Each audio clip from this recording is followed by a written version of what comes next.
और किसी का कुछ अलग है? ठीक है, लिखो green hydrogen. Not green hydrogen, मैं वो बोला था व्हाइट हाइड्रोजन।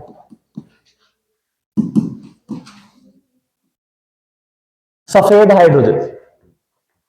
ठीक है, मैं उसी में करा देता हूं, वो जल्दी होएगा।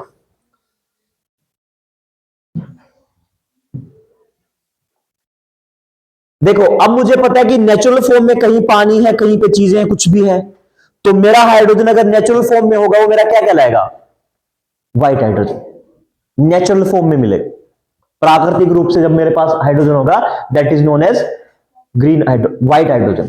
That is known as white hydrogen. ठीक है, अच्छा, तो मेरे पास ये हो गया है व्हाइट वाला। ठीक है, अब बात ये आती है कि मैं उसको निकालूंगा कैसे, एक्सट्रैक्ट कैसे करूंगा? याद है फ्रैकिंग प्रोसेस? फ्रैकिंग में मैं क्या करूंगा, क्या करूंगा गायत्री में फ्रैकिंग में? ये याद आ रहा है, कोल बेड मीथेन, शैल गैस का एक्सट्रैक्शन। जब उसको निकालूंगा किस प्रोसेस से निकालूंगा? फ्रैकिंग से। और फ्रैकिंग में क्या करता हूं, पानी लेता हूं, नीचे बहुत मेरे पास क्या है, बहुत सारी चट्टानों के बीच में गैसेस फ्री होंगी, नेचुरल गैस होगी, तो फ्रैकिंग प्रोसेस से हाइड्रोलिक प्रेशर से नहीं, हाँ, नॉट हाइड्रोलिक, हाइड्रो प्रेशर से। हाइड्रोलिक तो अलग कंसेप्ट होता है, हाइड्रो प्रेशर से कि अब पानी का बहुत प्रेशर लूंगा, पतली लाइन से, मतलब क्या करूंगा, ड्रिलिंग करूंगा और मैं गैस को निकालूंगा। सेम उसी प्रोसेस से। अब मुझे जो पता है, मुझे व्हाइट गैस के, व्हाइट हाइड्रोजन के बारे में एक बात बहुत फेमस है कि there will be very tremendous amount of, क्या है, व्हाइट हाइड्रोजन मेरे पास मौजूद। और व्हाइट हाइड्रोजन के मामले में सबसे अनटैप्ड जो है, अनटैप्ड मतलब अनछुई, कि बहुत मात्रा में हमारे पास क्या व्हाइट हाइड्रोजन होगी, लेकिन धरती पे कहीं कहीं नीचे छुपी होगी, मुझे पता नहीं अब तक। तो सबसे ज्यादा पोटेंशियल किस तरह के हाइड्रोजन में है? White hydrogen. कि नेचुरल फॉर्म में कहीं ना कहीं बहुत सारा हाइड्रोजन मौजूद है। मैं वक्त के साथ क्या करूंगा, माइनिंग करूंगा, ठीक है, डिस्कवरी लगाऊंगा, अन्वेषण एक्सप्लोरेशन प्लान्स लेके आऊंगा और फिर मैं क्या करूंगा, उसके थ्रू यूज करूंगा। ठीक है, अच्छा, हाइड्रोजन से पहले एक आता है नेशनल हाइड्रोजन मिशन, राष्ट्रीय hydrogen mission, national hydrogen mission. ठीक है, ये एक बॉडी है और इसकी, इसी की, ये कहां से स्टार्ट हुआ था? ठीक है, ये मिशन स्टार्ट हुआ था और इसका हेडक्वार्टर वगैरह बीएचयू से, बनारस हिंदू यूनिवर्सिटी। ठीक है, अगर मैं बात करूंगा तो मिशन की शुरुआत हुई थी यहां से। और एक्सप्लोरेशन के प्लानिंग और सब चीजों की प्लानिंग के बारे में कहां बात करते हैं हम? बीएचयू। ठीक है, अब मेरे पास वापस आओ। अब देखो, मैंने कल आप लोगों को एक बात बताई थी, अगर मैं H2O को तोड़ूंगा तो मेरे पास हाइड्रोजन ही मिलेगा और मेरे पास, अब मेरे पास एक गैस और है CH4। यहां से मैं अगर इसको तोड़ रहा हूं तो मुझे 2 हाइड्रोजन मिल रहे हैं, लेकिन जब मैं इसको तोड़ूंगा तो मेरे पास 1 कार्बन और 4। अब तुम इस पे ये मत करने लग जाना कि सर H+H में तो फॉर्म है, तो ये आप करोगे तो 2H2 मिलेंगे। ठीक है, वो उसमें टिपिकल बात नहीं है, नॉर्मल की बात कर। ठीक है, तो मेरे पास 4 क्या है, 4 मूल्य, वो क्या है, एटम किसके मिलेंगे? हाइड्रोजन के, 1 कार्बन। तो मुझे किसको तोड़ने में ज्यादा फायदा है? फायदा तो उसी को है, लेकिन इसमें नुकसान भी है। नॉर्मल में देखूंगा तो मेरे पास क्या है, मुझे अगर कोई चीज ज्यादा में चाहिए तो ज्यादा होगा, तो वही बात है। तो नॉर्मल क्या करता हूं, देखो, अब एक चीज लिखो, जब मैं H2O को ब्रेक करता हूं, किसमें? वाटर में ब्रेक करता हूं, तो there is a process that is known as electrolysis. Electrolysis Hindi में वाले इलेक्ट्रोलाइसिस लिखेंगे। इलेक्ट्रोलाइसिस प्रोसेस में मैं क्या करूंगा, वाटर को ब्रेक कर दूंगा, किसमें? हाइड्रोजन में और ऑक्सीजन। और फिर मैं क्या करूंगा, वहां से हाइड्रोजन एक्सट्रैक्ट करूंगा, हाइड्रोजन को निकालूंगा और उसी हाइड्रोजन को कहां यूज करूंगा? फ्यूल सेल में। कल बताया था ना फ्यूल सेल, वहां पे एक तरफ से क्या होगा, एक तरफ से मेरा हाइड्रोजन जाएगा, हाइड्रोजन किसमें टूटेगा? H++ में, इलेक्ट्रॉन्स में, इलेक्ट्रॉन्स मूव करेंगे, दूसरी तरफ से मैं क्या डालूंगा? ऑक्सीजन डालूंगा और सब्ट्रैक्ट के फॉर्म में मेरे पास क्या निकलेंगे? वाटर। ठीक है, तो मैं किसमें? हाइड्रोजन फ्यूल सेल में उसका मैं प्रयोग करूं। ठीक है, अच्छा, कल मैंने तुम लोगों को एक चीज लिखवाई थी कि what is the advantages, what is the advantage and disadvantages of battery और सेल। हाइड्रोजन फ्यूल सेल के क्या क्या फायदे हैं, ऐसा कुछ था? प्रदूषण कम करता है। हाँ, मतलब अगर मैं बैटरी की बात, मतलब प्रदूषण कहां करेगा, मैं कंपैरिजन कर रहा हूं बैटरी में और सेल में। बैटरी में मेरे पास क्या होगा, बैटरी में मेरे पास ये है कि बैटरी मेरा स्टोरेज के लिए काम करेगी, ठीक है। लेकिन हाइड्रोजन फ्यूल सेल में मैं क्या है, कुछ स्टोर नहीं कर पाऊंगा, जितना मैं इनपुट डालूंगा उतना मेरा आउटपुट होगा। अगर मैं किसकी बात करूं, पोल्यूशन वगैरह की बात करूं, तो पोल्यूशन कहां पे आएगा, किसमें आएगा। मैं अगर बात करूं बैटरी में, तो मेरे पास कोई इंस्टेंटेनियसली कोई भी पोल्यूशन नहीं है, लेकिन लॉन्ग टर्म के बाद में जब मेरी बैटरी खराब हो जाएगी तो मेरे पास क्या बचेगा, वेस्ट बचेगा। किसकी फॉर्म में, लिथियम आयन वेस्ट की फॉर्म में। अच्छा, कल तुम लोगों ने वो लिख लिया है लाइफ के क्या क्या नुकसान है लिथियम आयन के, क्या क्या नुकसान है बताओ। किडनी डैमेज और नर्वस सिस्टम और हार्ट फेलियर और गैस्ट्रोइंटेस्टाइन्स। अब एक बात सुनो, जितनी भी लड़कियां हैं उनके लिए एक इंपॉर्टेंट बात, अगर तुम्हें एटलीस्ट ये पता होना चाहिए कि किसी भी चीज की पॉइजनिंग से या फिर किसी चीज के एक्सेस अमाउंट, चाहे वो हाइड्रोजन का लिथियम होगा, उसके ऊपर वुमेन हेल्थ के ऊपर, वुमेन जो सेक्सुअल हेल्थ है उसके ऊपर क्या इफेक्ट पड़ता है। ये पॉइंट लड़कों को नहीं पता हो चल जाएगा, लेकिन लड़कियों को सबको पता होना चाहिए, ठीक है। क्या तुमने लेड पॉइजनिंग जैसा कोई कंसेप्ट पढ़ा है, लेड भी तो लिखवाया था ना पीछे, लिथियम पॉइजनिंग का सुना था। एक बीमारी होती है हाथी पैर वाली, उसके बारे में पढ़ा लिथियम के बाद जब हम करते हैं।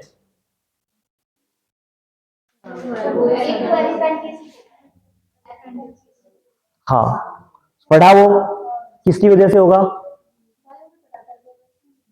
तो तुम लिख के क्या लाए हो हेल्थ पे, तुमने गैस्ट्रोइंटेस्टाइन फेलियर लिख लिया, गैस्ट्रोइंटेस्टाइन में कौन सी बीमारियां होंगी। किडनी फेलियर में किसकी वजह से होगा, लिथियम की वजह से होगा। भाई ऐसे मत लिखो, और थोड़ा डीपली जाओ, ठीक है। एक बीमारी होती है जिसमें हाथी पैर हो जाता है, पैर भारी, मतलब नोट पैर भारी का डिफरेंस क्यों, कि पैर स्वेल करके बहुत बड़े हो जाते हैं, इनलार्जमेंट ऑफ लेग्स, वो भी लिथियम की पॉइजनिंग की वजह से होता है। हाँ, दो बीमारी है उसमें कंफ्यूज मत होता, वो एलिफेंटाइटिस वो होता है वो, और एक इंसेफेटाइटिस होता है। इंसेफेटाइटिस में क्या होता है, वो दिमाग का बुखार होता है। तो दोनों वर्ड सिमिलर है, ध्यान रखना, कंफ्यूज नहीं होना दोनों में, ठीक है। और ये लेड की उससे होता है, नोट इस लिथियम की प्रॉब्लम से होता है। अब मेरे पास इंडिया में एक बहुत बड़ी प्रॉब्लम है, जल्दी सुनो, यहां ध्यान दो। इंडिया में जो कलेक्शन होता है किसका, बैटरीज का, वो किसके थ्रू होता है, लोकल वेंडर्स के थ्रू। लोकल वेंडर्स बोले तो मतलब लोकल कलेक्टर्स के थ्रू। हमारे यहाँ पे क्या होता है, हमारे यहाँ पे लोग आते हैं, कहते हैं कि पुरानी बैटरी दे दो, ये दे दो, और जो कबाड़ी लोग जो खरीदते हैं, जो रैग पिकर्स होते हैं, वो डायरेक्ट आते हैं। अब वो क्या करेंगे, वो अपने वहां पे लेके जाएंगे, और जब लेके जाएंगे तो क्या करेंगे, उस बैटरी को तोड़ देंगे, खराब हो गई, तोड़ के उसके अंदर के जितना सामान है, लोहा वगैरह निकालो। लेकिन जैसे वो लोहा वगैरह सब्सटेंस निकालते हैं तो दो चीजें होती है, पहला तो उसमें से लिथियम जो निकल के आता है वो कहां गिरेगा, जमीन के ऊपर गिरेगा, और जब जमीन के ऊपर गिरेगा तो क्या होगा सॉरी, लैंड कैसी होगी, बैरन लैंड होगी। कैसी लैंड होगी, बैरन, समझते हो। यानी मेरे पास क्या है, मेरे पास सोयल पोल्यूशन की प्रॉब्लम आएगी। किसकी प्रॉब्लम आएगी, सोयल पोल्यूशन की। दूसरा, जब लिथियम डायरेक्ट कांटेक्ट में आता है किसके, स्किन के, क्योंकि अब वो लोहे से या किसी चीज से तोड़ रहे हैं या फिर आरी से काट रहे हैं, तो लीड जब स्किन के कांटेक्ट में आएगा तो स्किन प्रॉब्लम होगी, ठीक है। और अगर कंजम्पशन करते हैं लीड का तब तो वो किडनी वगैरह फेल हो गए, और स्किन के कांटेक्ट में स्किन एलर्जी बहुत टाइप की होगी, ठीक है। और जो मैंने वो इनलार्जमेंट ऑफ लेग वाली बीमारी बताई वो भी हो सकती है इसी से कांटेक्ट में आने से। हमारे पास किसी का फोन वाइब्रेट कर रहे हैं, अच्छा। देन व्हाट विल हैपन, मेरे पास और क्या होगा, इसके अलावा गवर्नमेंट प्लान लेके आई है। अब इन लोगों के पास कोई ग्लव्स नहीं होते, इन लोगों के पास कुछ नहीं होता, तो they can come into direct contact with the lithium, और लिथियम पॉइजनिंग हो जाती है। तो गवर्नमेंट ने क्या, गवर्नमेंट प्लान लेके आई, गवर्नमेंट क्या प्लान लेके आई है। अब दो तरीके हैं, आप एक तो है कंज्यूमर रिस्पॉन्सिबिलिटी का कंसेप्ट आता है गवर्नेंस में। वो क्या होता है कि हर एक कंपनी की अपनी क्या है, एक वो है कंज्यूमर प्रोटेक्शन की पॉलिसी है, जिसमें क्या होगा, जैसे फॉर एग्जांपल कंज्यूमर रिस्पॉन्सिबिलिटी, उसमें क्या होगा कि जैसे अभी गवर्नमेंट ने क्या बैन कर दिया, प्लास्टिक बैन कर दिया था, तो जितने भी अमूल के रैपर हैं ये सब हो गए, इनको क्या जिम्मेवारी, इनकी जिम्मेवारी ये आई कि जो आपके रैपर होंगे, जो आप अमूल के पैकेट्स बनाओगे, मिल्क के पैकेट्स बनाओगे, वो क्या होने चाहिए, वो ऐसे प्लास्टिक से बने होने जो प्लास्टिक क्या हो जाएगा, सिंगल यूज नहीं होगा, रिसाइकल हो जाएगा। तो क्या, वो भी एक तरह की जिम्मेवारी है, ठीक है, कंज्यूमर रिस्पॉन्सिबिलिटी है। तो ऐसे इन्होंने बोला कि जितनी कंपनियां क्या प्रोड्यूस कर रही है, क्या प्रोड्यूस कर रही है, लिथियम आयन बैटरीज कर रही है, या फिर लिथियम का प्रोडक्शन कर रही है, लिथियम का एक्सट्रैक्ट कर रही है, उनके लिए क्या है, उनको ट्रेनिंग प्रोवाइड करनी पड़ेगी, किनको, जो कर रहे हैं। लेकिन इस चीज में बहुत बड़ी दिक्कत है, सोशल क्लूज का ये चीज आपको दिखने, ये आप नॉर्मल पढ़ लोगे, लेकिन जो चीज मैं बता रहा हूं ये नहीं मिलेगी आपको। सबसे बड़ी दिक्कत क्या है? सबसे बड़ी दिक्कत ये है कि मैं अगर किसी को ट्रेनिंग दे रहा हूं तो मेरे साथ समस्या है कि मैं किसी अपने एम्प्लॉय को दे सकता हूं, लेकिन दिक्कत क्या है, अगर मैंने अपने सिर्फ अपने ही एम्प्लॉयज को क्या कर दिया, ट्रेनिंग दे दी, तो बाकी जो लोग जो इस फील्ड में ऑलरेडी एग्जिस्ट करते हैं, जो रैग पिकर्स हैं या फिर मतलब जो वेस्ट वगैरह कलेक्ट करते हैं, उनकी लाइवलीहुड पे क्या आ जाएगा, क्वेश्चन मार्क आ जाएगा। तो मेरे पास समस्या क्या, मेरे पास बचेंगे दो ऑप्शन। ये पहला ऑप्शन ये बचेगा कि रिसाइकलिंग, कि आप पुरानी बैटरी को ऑथोराइज्ड डीलर को ही बेच दो, बजाय किसके। दूसरा क्या है, दूसरा कस्टमर रिस्पॉन्सिबिलिटी में एक पॉइंट ये भी आएगा कि आप उन लोगों को ट्रेनिंग प्रोवाइड करने लग जाओ। अब इसमें कंपनीज का क्या फायदा, मैं क्यों ही बेफालतू में दूंगा, कोई मेरे से डाउट पूछने मैं क्यों ही बताऊंगा, जाओ भाग जाओ, बदले में मुझे सैलरी मिल रही है, बदले में मुझे सैलरी दे रहे हैं, वही बात है। तो उनके लिए क्या है, अब वो तो उनको सैलरी नहीं देंगे, या फिर कोई जो नॉर्मल काम कर रहा है बहुत सालों से, वो क्यों लेगा ट्रेनिंग, क्यों लेगा ट्रेनिंग। पहला, कंपनी को टैक्स में डिडक्शन मिलेगी कि आपने कंज्यूमर रिस्पॉन्सिबिलिटी इतना काम किया तो गवर्नमेंट आप पे टैक्स में क्या देगी, आपको रिलैक्सेशन, क्योंकि कंपनी टैक्स लगेगा, कॉर्पोरेट टैक्स लगेगा उसमें। दूसरा दूसरा दूसरा इसको as a skill enhancement programme use किया जाएगा, किसके प्रति, उस रैग पिकर या फिर उस पर्सन के प्रति जो क्या कर रहा है, ऐसी चीजों को कलेक्ट कर रहा है। तो फायदा किसका है, दोनों, कंपनी का ही फायदा और पर्सन का ही फायदा। और स्टार्टअप इंडिया के तहत क्या है, उसको फंडिंग मिलने में, अपना बिजनेस को आगे बढ़ाने में फंडिंग मिलने में क्या रहेगी, आसानी रहेगी, क्योंकि उसने एक स्किल इन्हांसमेंट का कोर्स कर लिया है। ठीक है,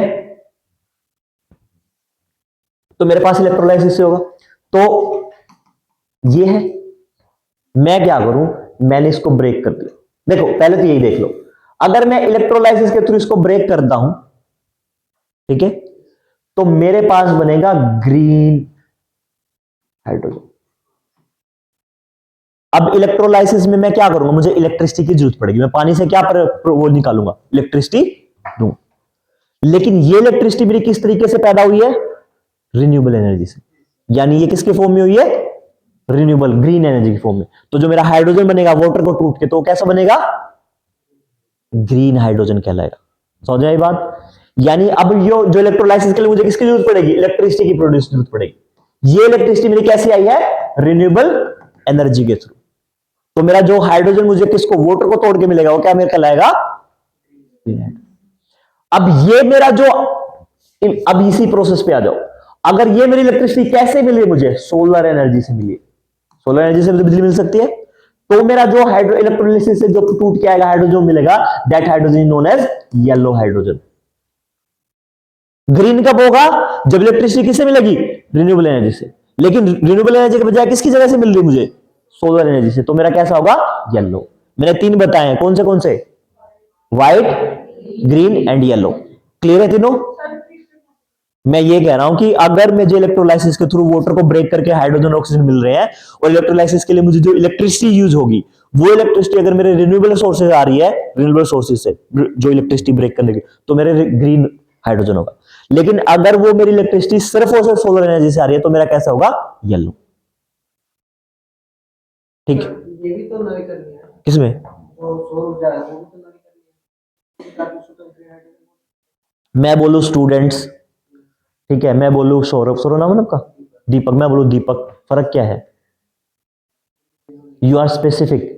जब मैं क्या करता हूं, जब मैं रिन्यूएबल सोर्स से करता हूं तो मैं ग्रीन हाइड्रोजन बोलता हूं, लेकिन अगर मैं सिर्फ और सिर्फ इसका यूज कर रहा हूं, सोलर एनर्जी का, तो मैं येलो हाइड्रोजन बोलूं। ठीक है, अब नेक्स्ट आओ, अब मेरे पास है ग्रीन हो गया, मेरे पास हो गया है येलो, हो गया है व्हाइट, हो गया। अब देखो, ठीक है, अब मेरे पास एक चीज देखो, अगर मैं क्या कर रहा हूं, मैंने क्या किया, CH4 लिया, और CH4 मेरा क्या है, मीथेन, और मेरा ये क्या है, नेचुरल गैस है। अब मैंने इसको ब्रेक कर दिया, अब मैंने इसको क्या कर दिया, ब्रेक कर दिया। मेरे पास टूट के क्या मिला, चार तो हाइड्रोजन मिले और एक कार्बन। अब एक कार्बन अकेला रह नहीं सकता, ठीक है, ये क्या करेगा, ये जाके बॉन्ड बनाया किसके साथ में, CO बना सकता है। ठीक है, क्योंकि ऑक्सीजन भी रिएक्टिव है, इसको भी क्या है, अपनी स्टेबिलिटी चाहिए।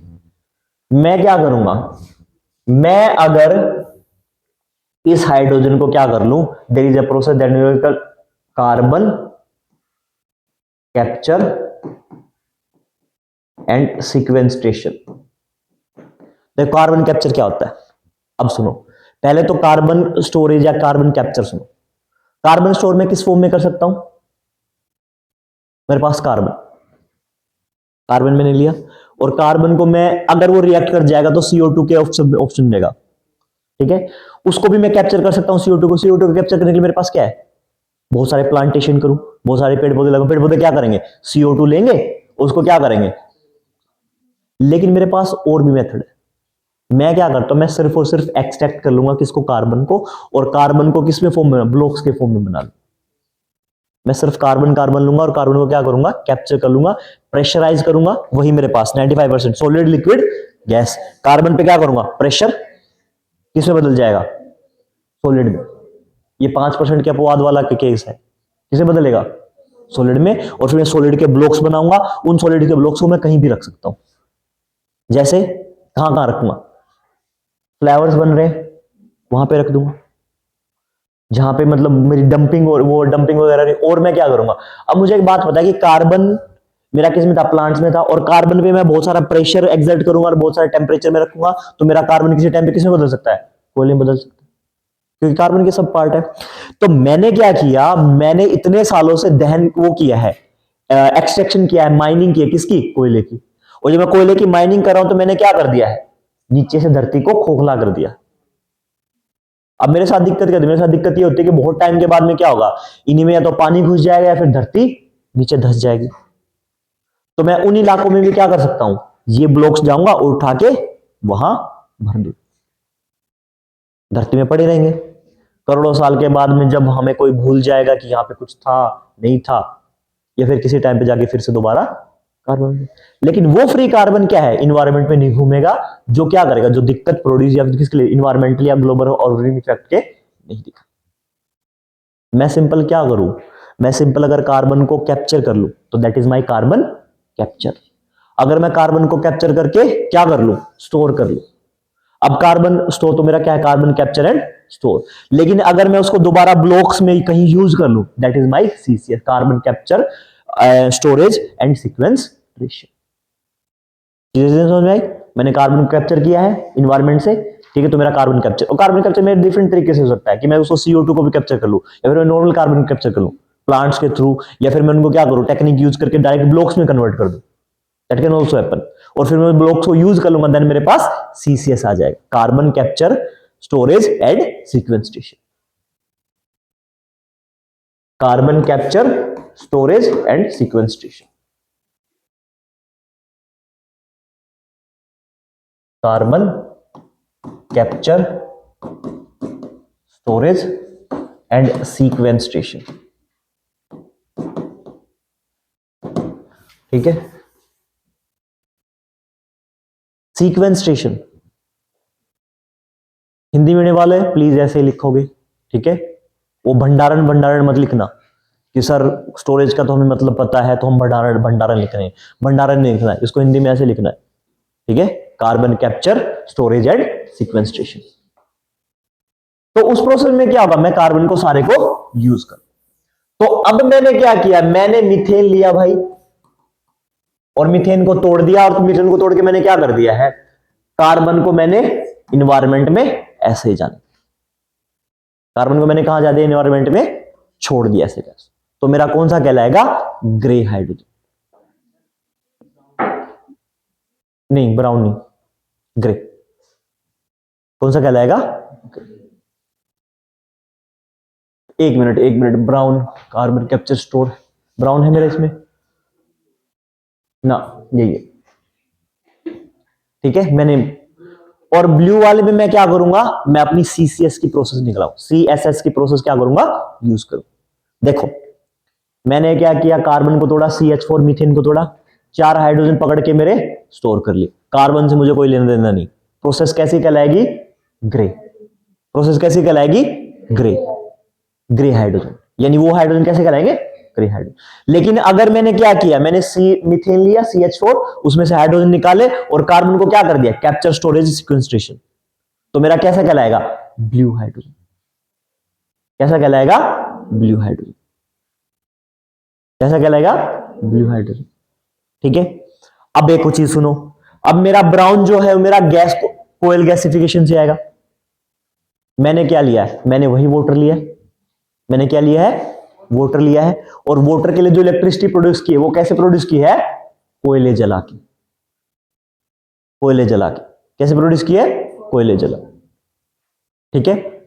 अब इसमें दो तरीके हैं, या तो मैं कोयले जला के इलेक्ट्रिसिटी प्रोड्यूस करके क्या बनाऊं, क्या बनाऊं, इलेक्ट्रिसिटी बनाऊं, और इस इलेक्ट्रिसिटी इलेक्ट्रोलाइसिस करके क्या प्रोड्यूस करूं, हाइड्रोजन प्रोड्यूस करूं। या फिर मैं एक से प्रोसेस और लगा सकता हूं।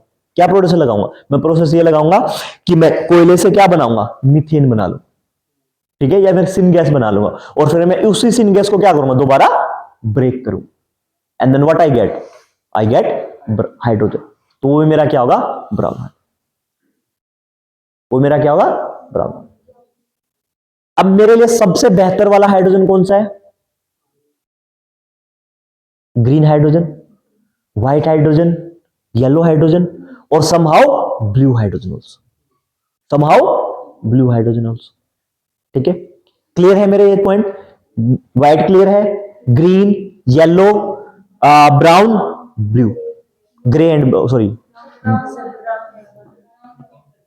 ब्राउन में मैं क्या करूंगा, ब्राउन में मेरा देखो मेरे पास दो चीजें, एक तो मैं क्या करूं, डायरेक्ट कोयला लूं, और कोयला लेके मैं क्या करूं, कोयले को जलाऊं, हीट बनाऊं और उससे इलेक्ट्रिसिटी बनाऊं, और फिर वाटर को तोड़ लूं।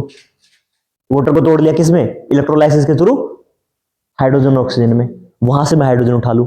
दूसरा मैं क्या करूं, मैं कोयले से क्या बनाऊं, कोयले से मैं सिन गैस बनाऊं।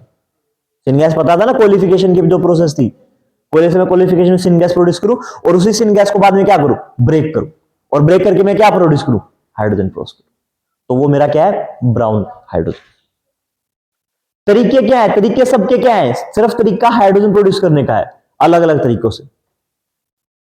लास्ट अल्टीमेट गोल मुझे क्या मिलेंगे, हाइड्रोजन मिलेंगे। ठीक है। अब मेरे पास दो तीन चोर और है, रेड है एंड एक पिंक है। ठीक है। अब मैं क्या करूंगा, मेरे पास जो पिंक है उसमें मैं क्या करूंगा, न्यूक्लियर एनर्जी यूज करूंगा। H2 होगा, H2 को मैं ब्रेक करूंगा किसके थ्रू, इलेक्ट्रोलाइसिस से। और इलेक्ट्रोलाइसिस में जो एनर्जी यूज होगी, इलेक्ट्रिसिटी यूज होगी, वो कौन सी किसके थ्रू आएगी, किसके थ्रू आएगी, that comes through nuclear energy.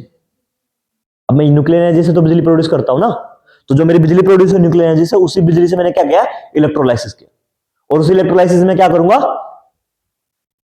Hydrogen को प्रोड्यूस कर लूंगा। That is my pink, that is my pink hydrogen. ठीक है। अब मेरे पास पिंक के बाद मेरे पास आता है रेड हाइड्रोजन। ठीक है। रेड हाइड्रोजन के लिए एक प्रोसेस है, मैं क्या करूंगा भाई, मैं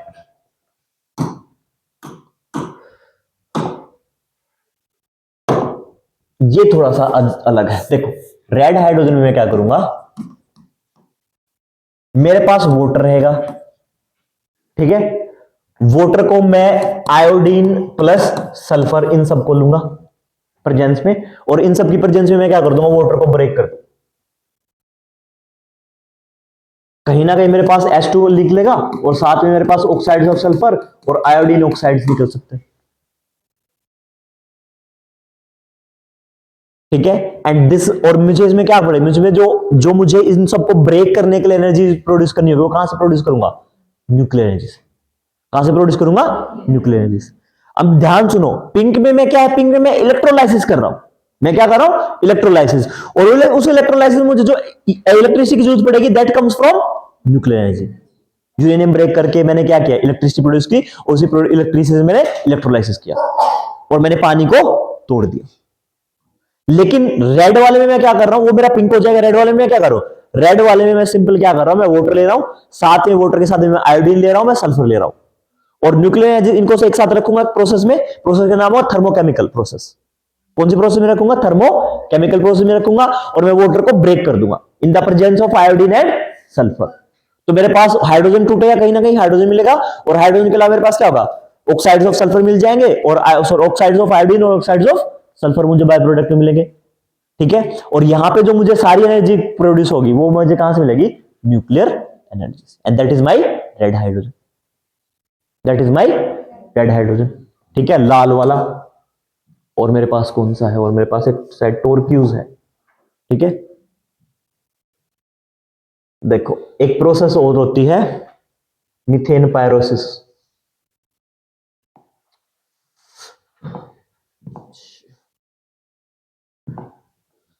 एक प्रोसेस मेरे पास टोरक्यूज, टोरक्यूज का मतलब समझते हो, टोरक्यूज।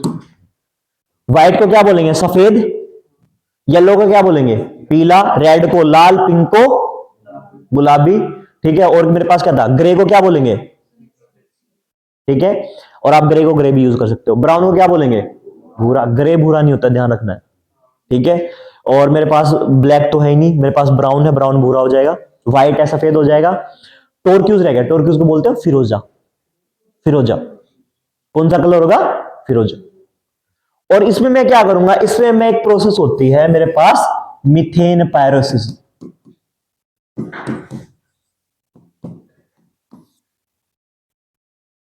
मैं नॉर्मल पायरोसिस, मैं नॉर्मल क्या करूंगा, मीथेन को ही ब्रेक करूंगा।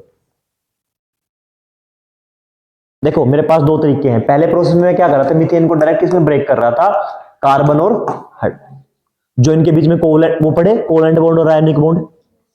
कोवलेंट बॉन्ड किसके बीच में होता है, एग्जाम्पल एनसी, HCl। और आयनिक बॉन्ड किनके बीच में होगा,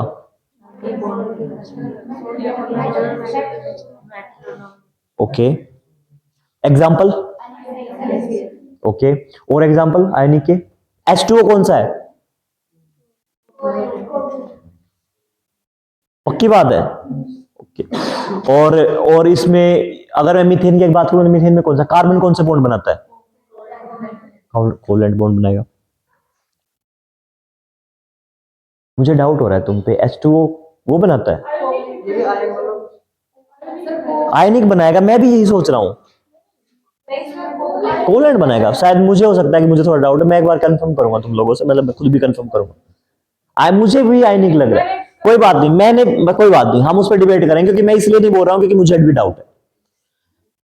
ठीक है, तो मेरा जो कार्बन बनाएगा कैसे बनाएगा, कोवलेंट बनाएगा। तो यहां पे मैं क्या करूंगा, डायरेक्ट इसको ब्रेक कर रहा हूं। लेकिन मीथेन पायरोसिस में मैं क्या करूंगा, मैं यहां पे किसकी प्रेजेंस में, वाटर की प्रेजेंस में, प्लस में सल्फर वगैरह की प्रेजेंस में क्या करूंगा, इसको ब्रेक करूंगा। किसको ब्रेक करूंगा, methane. And that is my methane pyrosis. और यहां पे मेरे पास जो कार्बन प्रोड्यूस होगी, उस कार्बन को मैं क्या कर लूंगा, कैप्चर करूंगा। ध्यान रखना है, कार्बन जो प्रोड्यूस होगा उस कार्बन को मैं क्या करूंगा, कैप्चर करूंगा। ठीक है, दैट इज माई फिरोजा। ठीक है, अब मैं हाइड्रोजन को कहां कहां यूज कर सकता हूं।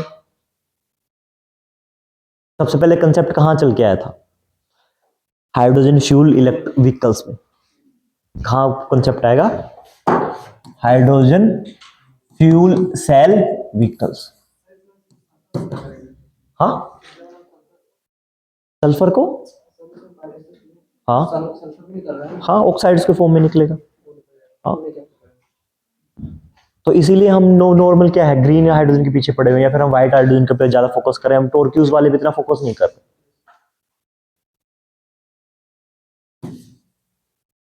हाइड्रोजन फ्यूल सेल व्हीकल, वही डायग्राम आएगा, वही डायग्राम आएगा। मेरे पास क्या है,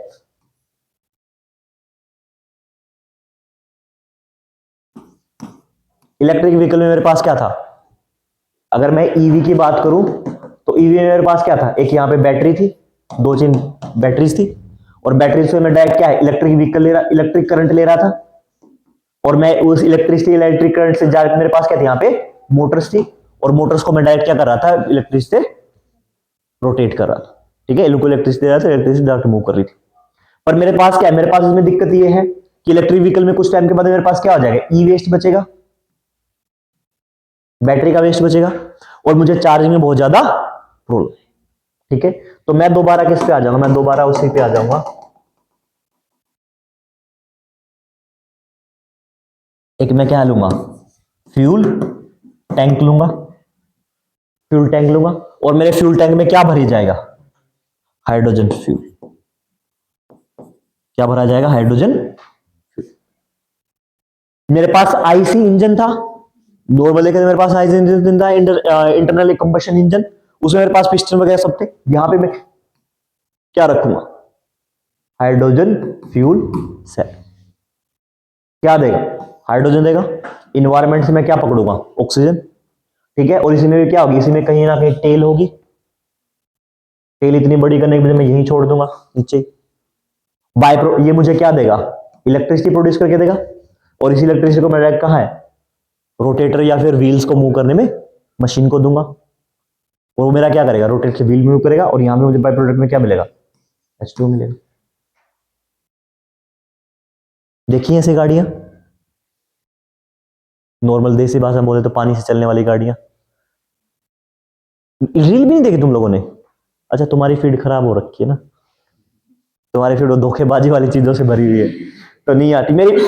अभी रिसेंटली एक व्लॉगर थी, she goes to the North Korea, sorry South Korea, और साउथ कोरिया में वहां पे उसने इलेक्ट्रिक फ्यूल सेल की बात, तो उसने क्या किया? वो गाड़ी के नीचे घुस गई, उसने कहा कि देखो यहां से इतना पानी निकल रहा है, और उसने पानी दिया, उसने वही पानी पी लिया। कहते हैं तो फिल्टर वाले से भी अच्छा है बाई प्रोडक्ट में हाइड्रोजन फ्यूल सेल। तो मेरे पास यहां क्या रहेगा? अब बात मेरे पास निकल के क्या आती है? अगर मैं हाइड्रोजन फ्यूल सेल की गाड़ियां बनाऊंगा तो क्या मेरे लिए बेनिफिशियल रहेगा? फायदे क्या क्या है? इन्वायरमेंटल फ्रेंडली, कोई भी बाय प्रोडक्ट नहीं निकलेगा, और मेरे पास क्या है? Sound proof. साउंड प्रूफ इतनी मेरे पास दिक्कत नहीं है, इलेक्ट्रिक व्हीकल में इतना कोई साउंड वाउंड। और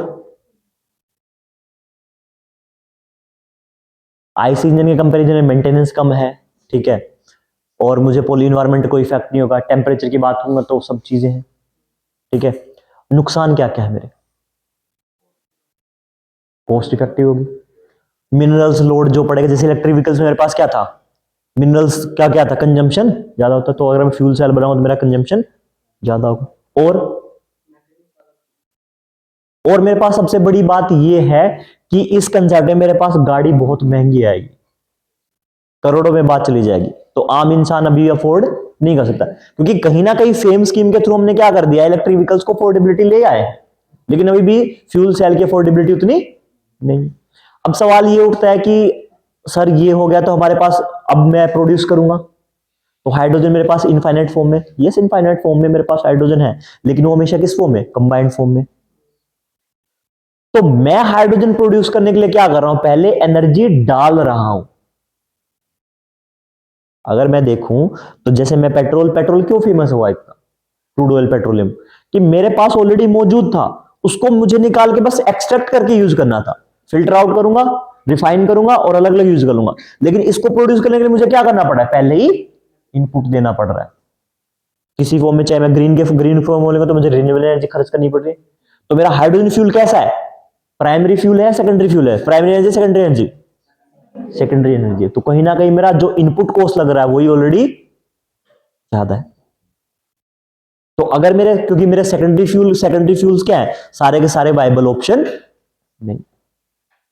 तो ये सबसे बड़ा मुद्दा है कि मुझे प्रोड्यूस ही नहीं करना पड़ रहा। हाँ, कल को ऐसा हो जाए कि मेरे पास व्हाइट हाइड्रोजन मुझे अबंडेंट अमाउंट में मिल जाए कहीं पे, that is good for me, good for my national hydrogen mission, ठीक है। और वहां पे नेशनल हाइड्रोजन बोर्ड भी है एक, जो कहां पे? बीएचयू में लोकेटेड है, जो सारी देखरेख उसका करता है, बीएचयू बनारस हिंदू यूनिवर्सिटी में, ठीक है। तो ये कंसेप्ट है इस बारे में। एक दो चीजें हैं वो मैं आपको बाद में ही भेज दूंगा करंट अफेयर्स नोट्स के साथ में, कि कितना हाइड्रोजन हमने प्रोड्यूस किया पिछले साल, कितना इस साल प्रोड्यूस किया है वो डेटा आप देख लेना, ठीक है। अब आओ आगे की चीज में, बायोफ्यूल्स या फिर बायो एनर्जी, ठीक है। बायोफ्यूल, बायोमास एनर्जी, ठीक है। जैव ऊर्जा, जैव ईंधन, और बायोमास, बायो मास को क्या बोलूंगा? जैव द्रव्यमान ईंधन, ऊर्जा, नोट ईंधन, ठीक है। मेरी ऐसी चीजें जो मुझे कहां से मिल रही है? प्लांट से मिल रही है। कहां से मिल रही है? प्लांट से। या फिर मुझे एनर्जी अगर प्लांट से मिलेगी तो is known as bio energy. कोई ऐसा फ्यूल है जो मुझे किससे मिल रहा है, प्लांट से मिल रहा है, that is my bio fuel. Pankaj लिख लिया? कुछ रह गया तो प्लीज पूछ लेना, कोई दिक्कत नहीं, ठीक है। जैव ईंधन क्या होगा, जो मेरे पौधों से मिल रहा है मुझे। अब मेरे पास है, अब पौधों से मुझे बेसिकली क्या मिलता है, वुड, वुड, ठीक है। अब मैं जब बायोफ्यूल्स की बात करूंगा तो मेरे पास दो चीजें हैं। पहला आएगा मेरे पास प्राइमरी एनर्जी के फॉर्म में, और दूसरा आएगा मेरे पास सेकेंडरी, प्राथमिक ऊर्जा और द्वितीय ऊर्जा के रूप में। प्राथमिक ऊर्जा और द्वितीय ऊर्जा के रूप में। अगर मैं बात करूं किसकी, नॉर्मल एग्जांपल में वुड की बात करूं तो मेरे पास क्या है, या फिर मैं उपलों की बात करूं, काउ डंग की बात करूं, या फिर मैं क्या करूं, पैडी एक्सट्रैक्ट की बात करूं, पैडी एक्सट्रैक्ट की बात करूं, या फिर मेरे पास क्या है, मेरे पास जो जो मेरे पास व्हीट रेजिड्यू बच जाएगा जिसको मैं तूड़ी बोलता हूं, सब मेरे क्या है, प्राइमरी, सब मेरे क्या है, प्राइमरी। लेकिन अगर मैं किसकी बात करूं, जब मैं बात करता हूं एथेनॉल की, जब मैं बात करता हूं मेथनॉल की, तो मेरे पास कैसे हो जाएंगे, सेकेंडरी। क्या रह गया, कुछ रह गया, कुछ रह जाता तो प्लीज पूछ लिया करो, ठीक है, कोई, ठीक है। प्राइमरी सेकेंडरी फर्क समझ जाएगा। प्राइमरी में कैसे हैं, जो मैं डायरेक्ट यूज कर पा रहा हूं, और मेरे पास इसमें क्या है, मेरे पास टहनिया वगैरह का एग्जांपल हो सकता है। अब मुझे एक चीज और है, सेकेंडरी वाले मुझे क्या करने पड़ेंगे, सेकेंडरी वाले मुझे कुछ प्रोसेस लगा के प्रोड्यूस करने पड़ेंगे, उनको मैं डायरेक्ट फॉर्म में नहीं कर सकता, ठीक है। तो मेरे बायोफ्यूल्स, अब देखो, अब जो मेरी बायो एनर्जी होगी गाइस, एक चीज और देखो थोड़ी सी, वो मेरी क्या होगी, वो भी मेरी तीनों फॉर्म में होगी। मैं इनको भूल जाऊं एक बार, बायो एनर्जी मेरे पास किस फॉर्म में होगी, तीन फॉर्म में। कौन सी फॉर्म में, सॉलिड, लिक्विड एंड गैस, ठीक है। ठोस, तरल और द्रव्य, उसमें गैस के फॉर्म में। सॉलिड का एग्जांपल मैं क्या लूंगा, मेरे पास क्या है, वुड, और दिख रहा है आप लोगों को, काउडंग, और क्या, नहीं, हाँ कोयला भी हो सकता है, यस, कोल का भी एग्जांपल ले लो, लेकिन बहुत कोल भी है, यस, लेकिन वो मुझे उसको बनने में बहुत टाइम लगा प्रोड्यूस।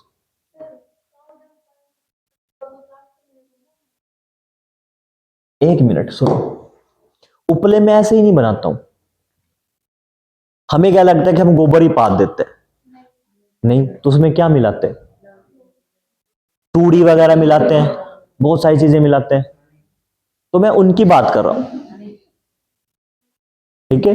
जो उनमें तूड़ी वगैरह जो हमने मिलाई, या फिर क्या बोले, क्या बोला बीच में किसी ने कमेंट किया, मैं उसको स्किप कर, रणी, ओके, ये क्या होता है, हाँ वो, अच्छा, ठीक है, मैंने तो एक ही सुनी है भाई, ठीक है, ठीक। और मुझे ये भी नहीं पता कि वो गेहूं की होती है या फिर बाजरे की होती है, सरसों की होती है। अच्छा चलो, नॉलेज, सरसों वाले को तूड़ी बोलेंगे, गेहूं वाले को क्या बोलेंगे, उसको, हाँ ठीक है, आंसर मिल गया, पदाड़ी, पदाड़ी बोलते हैं, ठीक है। सरसों वाले क्या बोलेंगे, सरसों वाले को पदाड़ी बोलेंगे, गेहूं वाले को तूड़ी बोलेंगे। देखो गलत हो गए, तुम गलत सिखा रहे हो मुझे, ठीक है। और फिर मैं बाजरा वाले को क्या बोलूंगा, कड़वी, सैलरी, अच्छा तो शानी तो हरी होती है ना गाइस, बस बस, ठीक, शानी तो हरी होगी। मैं शानी, मैंने जितना सुना है, मुझे सुना है कि शानी जो होती है वो हरी होती है, क्या होती है, ठीक है। अब जो बहुत इंटेलिजेंट आदमी है, बहुत पढ़े लिखे, वो कह देते हैं हरा चारा, ठीक है, कोई बात नहीं, छोड़ो, इतना काम का नहीं, हमें कहीं काम नहीं आएगा। लिक्विड की फॉर्म की बात में करूं, मेरे पास क्या, एथेनॉल, मेथेनॉल, ठीक है। गैस की फॉर्म में करूंगा, मेरे पास क्या है, गोबर गैस, गोबर गैस, ठीक है। अब मैं बायोफ्यूल्स को भी मैं क्या करता हूं, मैं जनरेशन के हिसाब से क्या कर देता हूं, डिवाइड कर देता हूं।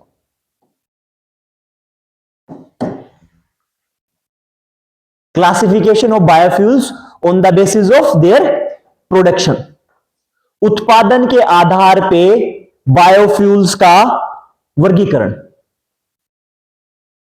ठीक है, लिख लिया। उत्पादन के आधार पे बायोफ्यूल और जैव ईंधनों का वर्गीकरण, ठीक है, classification of biofuels on the based of their production. तो मेरे पास आते हैं पहले first generation biofuels. First generation biofuels, पहली पीढ़ी के जैव ईंधन, पहली पीढ़ी के जैव ईंधन। वो जैव ईंधन, अब यहां पे मैं दोनों चीजें कर सकता हूं, यहां पे मैं ये भी लिख सकता हूं first generation of ethanol production, first generation of ethanol production, या फिर first generation of methanol production. मैं ये चीज हर जगह यूज करूंगा, चाहे मैं उनको बायोफ्यूल्स की फॉर्म में बोल दूं, चाहे मैं किस तरह बोल, ठीक है। तो मेरे पास क्या होगा, मेरे पास जो आएगा दैट इज बेसिकली, मैं क्या करूंगा, एडिबल आइटम्स लूंगा, एडिबल खाने वाले, या फिर फूड आइटम्स। और इन फूड आइटम्स को क्या करूंगा, दे गोज अंडर फर्मेंटेशन, दे गोज अंडर फर्मेंटेशन। और फर्मेंट हिंदी में बोलूंगा किण्वन, ठीक है। किण्वन में मेरा एल्गी यूज हो गया, फंजाई यूज होगा, मैं फंगस यूज करूंगा, फंजाई यूज करूंगा। और किण्वन से मैं और क्या क्या चीजें प्रोड्यूस कर सकता हूं, क्या क्या बना सकता हूं, अल्कोहल, क्योंकि ओएल का फॉर्म है। अच्छा, अब हर साल बताया जाता है, अब की साल ही बता देता हूं, लिकर जो यूज करते हैं, कंजम्पशन जो अल्कोहल यूज करते हैं पीने वाला, उसमें एक कंसेप्ट होता है V/V का, V/V, सब पता है किसी को, लड़कों पता है V/V? अच्छा, जब आप शराब की बोतल ये सब देखते तो आपको दिखता है 42.8% V/V, या फिर अगर आप बियर वगैरह ट्राई करते हैं तो आपको मिलता है उसमें लिखा 4 to 8% V/V। अब मैं ये नहीं कह रहा कि तुम्हें पी के देखना है, तुम गूगल पे सर्च करोगे तब भी तुम्हें मिलेगा। हाँ, अल्कोहल की मात्रा किसमें, आपकी उस ड्रिंक में कितनी होगी, वॉल्यूम बाय वॉल्यूम। यानी अगर मेरे पास बोतल कितने की है, 650 ml 750 ml की, तो मेरे पास क्या होगा, उसमें 42.8% क्या होगा, डायरेक्ट अल्कोहल में, ठीक है। अब बहुत सारी वैरायटी होती है, अगर मैं बात करूंगा किसकी, विस्की की, तो विस्की में कितना कंसंट्रेशन होगा, कितना परसेंटेज होगा, अरे बोलो पिछली बार धड़के हो कितना, 42.8%, 42.8% V/V। अगर मैं बियर की, अब सुनो, जैसे फॉर एग्जांपल है ब्रांड्स की बात करता हूं, अब मेरे पास दो चीजें आती है विस्की में, दो चीजें, एक तो आती है स्कॉट, स्कॉटलैंड वाले स्कॉच, और दूसरी आती है Irish whisky, what is the difference, और तीसरी आती है बर्बोन। क्या फर्क है, टेस्ट का, तुमने कोल्ड ड्रिंक में मिला के पीनी है, कि टेस्ट का बात कर रहे हो, टेस्ट सब की सब क्या है, विस्की है, यानी कंसंट्रेशन कितना, 42.8%। लेकिन स्कॉच का जो मतलब है, that comes from refineries of Scotland. Scotland कहां पड़ेगा, यूके में, इंग्लैंड में, ठीक है। आयरिश विस्की मतलब that's come from granaries of Ireland. Bourbon मतलब यूएसए से आई है, कौन सी, सबके सब विस्की का टाइप। और IMFL जो होते हैं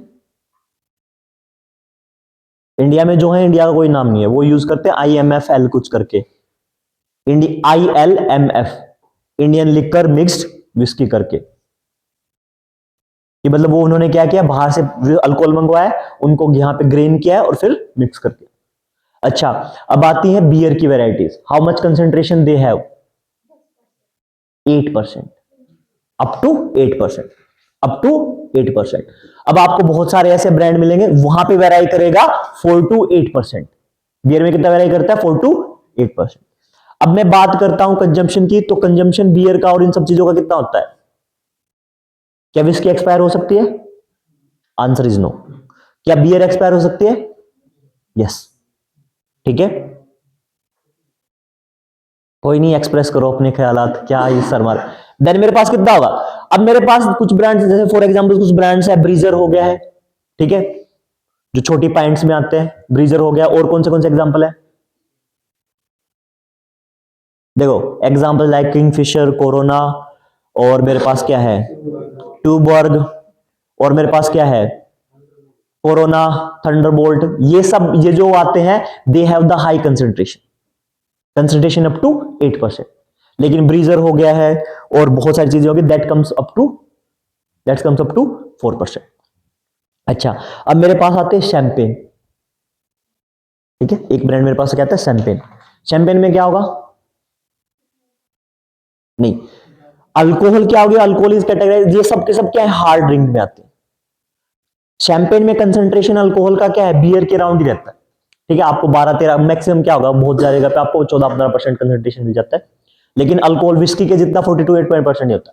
लेकिन जो स्ट्रक्चर होता है फॉर्मेशन का किसका, शैंपेन का, that structure comes from sparkling water. उसमें क्या है, चमकीला पानी, स्पार्कलिंग वाटर। और आप सर्व कैसे करोगे उसको, कोल्ड। सर्व कैसे करोगे, ठंडी। हमेशा बियर कैसे सर्व होगी, ठंडी। विस्की कैसे सर्व होगी, डिपेंड ऑन योर मूड। ठीक है। अच्छा, एक चीज और सुनो, अभी हंसने के बाद एक चीज और, उसके बाद में मेरे पास एक और पॉइंट आता है, आई हैव वोड का। आप लोगों ने वोड का नाम सुना होगा। ठीक है, एंटीक्यूटी का नाम सुना, नॉट एंटीक्यूटी नहीं है, आपने वो मैजिक मोमेंट्स का नाम सुना होगा।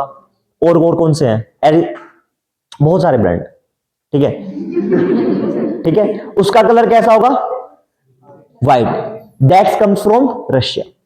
और वो फर्मेंटेशन किसका यूज करेगा, पोटैटो का, आलूओं से। विस्की का जो होगा, विस्की कैसे ग्रेन होगी, whisky produce from directly from grapes, not wine वगैरह ग्रेप्स होती है, वो होती है बार्ले से, जो से, मोस्टली बार्ले होती है। ठीक है, अब इंडिया में चीजें हैं इंडियन स्पिरिट्स के नाम से। अगर तुम रॉयल स्टैग, तुम ऐसी कोई शराब पीते हो जिसका एमआरपी कितना है, बहुत कम डाउन लेवल पे है, दैट कम्स फ्रॉम स्पिरिट्स। और स्पिरिट्स कैसे बनते हैं, स्पिरिट्स फॉर्म फ्रॉम वुड। आपने क्या किया, आपने ग्रेन बार्ले जो नहीं लिया, आपने लकड़ी ली, उसको फर्मेंटेट किया और आपने स्पिरिट बना दिया। और वही स्पिरिट पेंट वगैरह में यूज होता है, वही आपके सैनिटाइजर में यूज होते हैं। And that is not good for your liver. आपने 10 साल स्पिरिट पी लिया, आपका लीवर सड़ गया। ठीक है, और अगर आपने 5,000 से नीचे कोई भी प्रोडक्ट यूज किया तो उसमें क्या है, उसमें सब में क्या मिलेगा, स्पिरिट मिलेगा। ठीक है, अब मेरे पास आता है वाइन का concept. Wine comes from directly from grapes. Wine को सर्व कैसे करेंगे, एट रूम टेम्परेचर। उसमें दो वैरायटी होती है, व्हाइट वाइन और रेड वाइन। ठीक है, एंड दैट इज वेरी, और उसको क्या कर दिया, बहुत ज्यादा इनफेमस कर दिया फॉर द गर्ल्स। उसका कंसेंट्रेशन बिल्कुल का भी कितना होगा, लगभग 12 से 15। बहुत सारी ऐसे भी हैं वाइन जिनमें 2% से लेके 15% तक वेराई करता रहता है, डिपेंडिंग ऑन देयर प्रोडक्ट और ब्रांड। अच्छा, अब मेरे पास एक चीज और आती है, gin. Have you heard about gin, gin for example Ranthambore gin. World war 1 और 2 के अराउंड में क्या हुआ था, एक मूवमेंट चला था किसका, फेमिनिज्म का। और वुमेन्स क्या था, वुमेन्स अपने राइट्स के लिए लड़ रही थी। लेकिन दिक्कत क्या है, अब सब मर्द क्या पी रहे थे, और वुमेन्स को वहां पे सर्व नहीं किया जाता था, बार वगैरह में सर्व नहीं किया जाता था। तो एक कंसेप्ट है कि जो काम सब, फेमिनिज्म का एक बेसिक कंसेप्ट है कि जो काम सारे मर्द कर पा रहे हम क्यों नहीं कर पा रहे। मैं उसको बहुत गलत तरीके से पोर्ट्रेट कर रहा हूं, लेकिन फेमिनिज्म उससे बहुत बढ़ के है। उसमें क्या हुआ, फेमिनिज्म के टाइम पे एक प्रोडक्ट आया जिसमें अगर महिलाएं विस्की पीती थी तो विस्की का टेस्ट बहुत ज्यादा कड़वा होता है, कि क्या ही पी रहे हो तुमने। आजकल वो रील्स भी देखोगी कि तुम क्या सोचती हो कि मैं मजे कर रहा हूं, जहर पी रहा हूं, जहर। ठीक है, तो उस टाइम पे क्या हुआ, उस टाइम पे एक मार्केट को कैप्चर करने के लिए एक प्रोडक्ट बना जिसमें अल्कोहल का कंसंट्रेशन क्या रहेगा, ज्यादा रहेगा, बट टेस्ट कैसा रहेगा, sweet. And that is successfully target for the womens. वो प्रोडक्ट होगा जिन। आप अगर बोतल देखोगे जिन की और वोडका की, they look similar, they have the transparent water colour ही है उनका। ठीक है, और क्या रह गया है, हाँ, गुड गुड। रम जब मैं बनाऊंगा तो उसमें मैं मोस्टली वही यूज करूंगा, ग्रे बार्ले, लेकिन उसमें मैं स्पाइसेस ऐड कर दूंगा। मैं उसमें इलायची, मैं उसमें कोरमंडल ऐड करूंगा, मैं उसमें स्पाइसेस ऐड कर दूंगा, और मैं उसमें बहुत सारी ऐसी चीजें कर दूंगा जिनकी क्या है, जिनकी न्यूट्रिशियस वैल्यू है या फिर मेडिकल इफेक्ट है।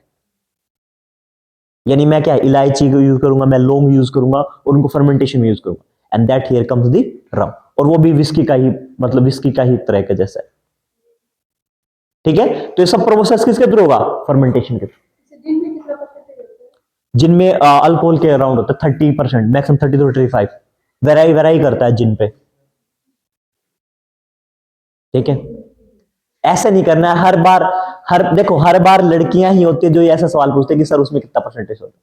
3 साल हो गए, 3 साल में हर बार ये सवाल पूछा जाता है कि सर उसमें कितना परसेंटेज। लड़कों को सब पता रहता है, एटलीस्ट उन्हें ये नहीं पता होगा कि लॉन्चिंग वगैरह कितने टाइप के, बट दे नो कि इसमें कितना है। ठीक है, तो आगे बढ़े। तो हेल्थ, तो वी बाई वी क्या है? वी बाई वी है मेरा वॉल्यूम बाई वॉल्यूम। ठीक है, ऐसा नहीं। तो वापस आओ, अब मैं क्या करूंगा, मैंने क्या किया, मैंने किण्वन प्रोसेस से क्या किया, एथेनॉल बनाया। क्या बना, प्रोड्यूस किया, एथेनॉल प्रोड्यूस किया। ठीक है, मैं मेथनॉल ही प्रोड्यूस कर सकता हूं, लेकिन मेथनॉल मेरा किससे होगा, मोस्टली वुड से होता है। किससे होता है, वुड से। तो मैं एथेनॉल प्रोड्यूस कर रहा हूं, और एथेनॉल जब प्रोड्यूस कर रहा हूं तो मैंने क्या लिया, खाने पीने की चीजें ली, जैसे गेहूं, जैसे चावल, जैसे कोर्न, मक्का, और उनको मैंने कन्वर्ट किया और मैंने क्या प्रोड्यूस किया, एथेनॉल प्रोड्यूस किया, और उसी एथेनॉल को मैं यूज कर रहा हूं।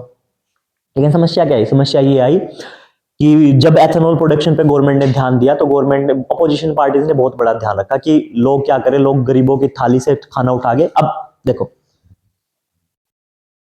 अब आप लोगों ने एक चीज सुनी होगी, E20 vehicles, E20 motorcycle, ethanol blending, ऐसे ही शब्द सुने, एथेनॉल ब्लेंडिंग, ये सब क्या है। अब मान लो मेरे पास 1 लीटर है, क्या है, पेट्रोल, मैंने गाड़ी में डलाया, कंबस्ट किया, और कंबस्ट करने पे मान लो इसने 1 किलोग्राम CO2 प्रोड्यूस किया। कम ही करता है, पर मैं समझाने के लिए बोल रहा हूं। या फिर ऐसा मान लो कि इसने क्या किया, 100 ग्राम CO2 प्रोड्यूस किया। ठीक है, लेट अस सपोज मैं क्या कर लूं, मैं इसकी जगह 5% एथेनॉल ब्लेंड कर दूं। क्या करूं, 5% एथेनॉल ब्लेंड कर दूं। यानी मैंने क्या किया, नॉर्मल देखूंगा कितना, 1000 ml, 1000 ml, तो मैंने क्या किया, 950 ml क्या रखा, पेट्रोल, और 50 ml क्या डाल दिया, एथेनॉल। और एथेनॉल जब बर्न करेगा, जब कंबस्ट करेगा, तो मुझे एनर्जी देगा सेम पेट्रोल के जैसे, क्योंकि क्या सेम OL फैमिली के हैं ये लोग, वैसे बर्न करेंगे, वैसे कंबस्ट करेंगे। लेकिन पेट्रोल के जैसे ये क्या नहीं देगा, कार्बन डाइऑक्साइड, बदले में क्या देगा मुझे, वाटर वेपर्स देगा, कंप्लीट कंबशन। तो मेरे पास क्या आ जाएगा, 950 ग्राम CO2 प्रोड्यूस। गवर्नमेंट ने क्या होता है, ये बहुत अच्छी चीज है। हम क्या करते हैं, हम ऐसे इंजन लगाते हैं जो क्या करें, प्रोड्यूस करें, फिर ये क्या करें, 10% पे लेके आए। इन्होंने क्या किया, 900 ml पेट्रोल प्लस 100 ml क्या कर दिया, एथेनॉल कर दिया। मेरे पास कितना देगा, 900 ग्राम CO2 प्रोड्यूस करेगा। और जब मैं कहां आ जाऊंगा, मैं 20% एथेनॉल ब्लेंडिंग पे आ जाऊंगा, मेरे पास क्या आ जाएगा, 800 ml पेट्रोल प्लस में 200 ml एथेनॉल, कितना प्रोड्यूस करेगा, 800 ग्राम CO2। अब मैंने ऐसा क्यों सोचा, इस रीजनिंग के पीछे, इन चीजों के पीछे क्या था, कंसेप्ट था। उन्होंने बोला कि हम लोगों को ये नहीं कह सकते कि आप गाड़ी लेके बाहर ना निकलो, और जब कार्बन डाइऑक्साइड का एमिशन है, कार्बन एमिशन है, उस कार्बन एमिशन में सबसे ज्यादा रिस्पॉन्सिबल कौन है, ऑटोमोबाइल से रिस्पॉन्सिबल। तो मैं सिर्फ ये बात कह के ये नहीं कह सकता कि आप इलेक्ट्रिक व्हीकल ले लो, मेरी पर्सनल चॉइस है कि मुझे क्या लेना है क्या नहीं लेना है। तो गवर्नमेंट ने क्या कहा, गवर्नमेंट ने कहा कि हम टेक्नोलॉजी को एडवांस करेंगे, और टेक्नोलॉजी को एडवांस करके हम क्या करेंगे, ऐसे इंजन लेके आएंगे जिनमें हम क्या करेंगे, एथेनॉल की ब्लेंडिंग करेंगे फ्यूल के साथ में, और उससे क्या जाए, कुछ हद तक जो प्रोड्यूस कर रही थी गाड़ी क्या, CO2, वो कार्बन एमिशन कम हो जाए। एक तरफ हम किसको प्रमोट करें, इलेक्ट्रिक व्हीकल्स को प्रमोट करें, दूसरी तरफ हम किसको प्रमोट कर रहे हैं। अब मैंने ये भी नहीं कहा कि भाई सारे के सारे इलेक्ट्रिक व्हीकल्स सारे के सारे में क्या है, जो आईसी इंजन वाले वो हटा दूंगा। बोला कि ठीक है, तुम्हारे पास चल रहे आईसी इंजन तुम अपने पास रखो, लेकिन आज से जो नई कार, नई गाड़ियां बिकेंगी, उन सब में क्या होगा, एथेनॉल ब्लेंडिंग वाले इंजन रहेंगे। अब एथेनॉल ब्लेंडिंग के फ्यूल का फायदा क्या है, कार्बन एमिशन कम हो जाएगा। नुकसान क्या है, अगर मैं पुराने व्हीकल्स में एथेनॉल ब्लेंडेड फ्यूल डालूंगा तो मेरा इंजन खराब हो जाएगा। तो मुझे क्या करना पड़ेगा, मुझे नए किस्म के इंजन लगाने पड़ेगा जो ज्यादा रिफाइन करे, ज्यादा चीजें अच्छी प्रोड्यूस करे। ठीक है, क्योंकि वो क्या करेगा, वो क्या प्रोड्यूस करेगा, वाटर प्रोड्यूस करेगा। तो कहीं ना कहीं उनमें जंग लगने की, पुराने वालों में क्या जंग लगने की संभावनाएं ज्यादा थी। तो मैंने नए इंजन बनाए, नई एग्जॉस्ट टेल बनाई, जो मेरी क्या है, जिनमें वाटर की वजह से कोरोसिव इफेक्ट ना आए। तो मुझे अलग रिफाइनिंग करनी पड़ेगी। तो गवर्नमेंट का कंसेप्ट क्या था? गवर्नमेंट कंसेप्ट ये था कि हम फ्यूल के साथ क्या, पेट्रोल के साथ क्या मिक्स करके चलेंगे? एथेनॉल मिक्स करेंगे। Then somehow what will happen, हमारी ये चीजें अलग हो। ठीक है, तो ये बन किससे रहा था? बन किससे रहा था? एडिबल आइटम से, खाने की चीजों से। तो पार्लियामेंट में सवाल उठा, और पार्लियामेंट में सवाल उठने के बाद उन्होंने कहा कि सरकार क्या कर रही है? गरीबों की थाली से खाना उठा के अमीरों के गाड़ियों में डाल रही है। ऐसी स्टेटमेंट थी, बिल्कुल ऐसे। तो उन्होंने क्यों बोला? क्योंकि दैट्स कम फर्स्ट जनरेशन का फ्यूल किसके थ्रू आता है? एडिबल आइटम से। तो एक नई प्रोसेस आएगी, और वो प्रोसेस कहेगी कि second generation of fuels, second generation of ethanol production, या सेकंड जनरेशन ऑफ बायोफ्यूल्स। वो भी मेरे कौन से प्रोसेस से होंगे? वो भी मेरे कौन से प्रोसेस होंगे? फर्मेंटेशन से। लेकिन यहां पे जो मैं प्रोड्यूस यूज करूंगा, जहां पे मैं क्या है, जहां पे मैं जो प्रोड्यूस यूज करूंगा, किसके लिए? फर्मेंटेशन के लिए। वो कैसा होगा? That will be non edible, अखाद्य वस्तुएं यूज करूंगा मैं। क्या यूज करूंगा मैं? अखाद्य वस्तुएं। अब मेरी अखाद्य वस्तु कौन सी है? बायोफ्यूल्स है मेरे, यानी किससे आएंगे? प्लांट से आएंगे। तो मैं क्या यूज करूंगा? मैं यूज करूंगा जेट्रोफा। जेट्रोफा एक प्लांट होता है। मैं यूज करूंगा स्वीट कुकम्बर। ये वाली कुकम्बर नहीं, स्वीट कुकम्बर अलग होता है, सफेद कलर का होता है। नहीं, not sweet cucumber, sweet beetroot. Correct करो उसको, स्वीट बीट रूट। वैसे मेरी स्वीट बीट रूट देखी तुम लोगों ने? चकुंदर रेड कलर की होती है, लेकिन स्वीट बीट रूट कैसी होगी? व्हाइट कलर की होती है। ठीक है, मैं ये यूज करूंगा। उसके अलावा मैं जितने क्या करूंगा, मैं जो भी मेरा एक्सट्रैक्ट बच गया खेतों में, बार्ले का एक्सट्रैक्ट बच गया, पैडी रेजिड्यू बच गया है, धान का जो नीचे रह जाता है, एक्सट्रैक्ट बच गया, मैं उस एक्सट्रैक्ट को कहां यूज करूंगा? किण्वन प्रोसेस में यूज करूंगा, एंड आई प्रोड्यूस एथेनॉल। मैं अरंडी यूज करूंगा, कैस्टर सीड्स। कौन से यूज करूंगा? कैस्टर सीड्स, अरंडी के सीड यूज करूंगा। ये मेरे कैसे है? नॉन एडिबल है, इनको मैं खा नहीं सकता। तो जो भी मेरे पास एक्स्ट्रा है मैं उसको यूज करूंगा। साथ के साथ मैं क्या करूंगा? शुगर केन एक्सट्रैक्ट यूज करूंगा। शुगर केन एक्सट्रैक्ट समझते हो? तुमने जूस पी लिया, नीचे जो कचरा बच गया या फिर और जो पार्ट बच गए उनको कहां यूज करूंगा? फर्मेंटेशन में, and that is categorised by second generation of ethanol, या फिर एथेनॉल प्रोडक्शन, या फिर सेकंड जनरेशन ऑफ बायोफ्यूल्स। कैसे आइटम्स होंगे? Non edible. फर्स्ट में कैसे होंगे? एडिबल। सेकंड में कैसे होंगे? Non edible. Jatropha, JATROPHA, jatropha. Castor seeds, अरंडी के बीज। ठीक है, ये यूज करूंगा मैं। अब मेरे पास मैंने एक चीज देखी, मैंने ये देखा कि बहुत सारे बैक्टीरिया जैसे हैं जो क्या करते हैं? बैक्टीरिया समझते हो क्या होता है? क्या होता है? माइक्रो ऑर्गेनिज्म, सूक्ष्म जीव। बैक्टीरिया को हिंदी में क्या बोलते हैं? जीवाणु। वायरस को विषाणु या कीटाणु? विषाणु, विषवाल। ठीक है, तो मेरे पास क्या रहेगा? मैंने कुछ, मतलब साइंटिस्ट ने कुछ ऐसे बैक्टीरिया खोजे जो क्या करते हैं, जो कहीं रहते हैं और सिंपल भाषा में अपने एक्सक्रीटा के थ्रू, अपनी पोटी और यूरिन के थ्रू क्या प्रोड्यूस कर रहे हैं? एथेनॉल प्रोड्यूस कर रहे हैं। फिर हमने कहा तुम तो बड़े काम की चीज हो, आओ आओ। गवर्नमेंट ने क्या, मतलब कंपनी ने क्या किया? उन सबको पकड़ा, जिनमें से एग्जाम्पल क्या है? साइनोबैक्टीरिया। एग्जाम्पल क्या है? नाम क्या है? Cyanobacteria, CYNO, cyanobacteria.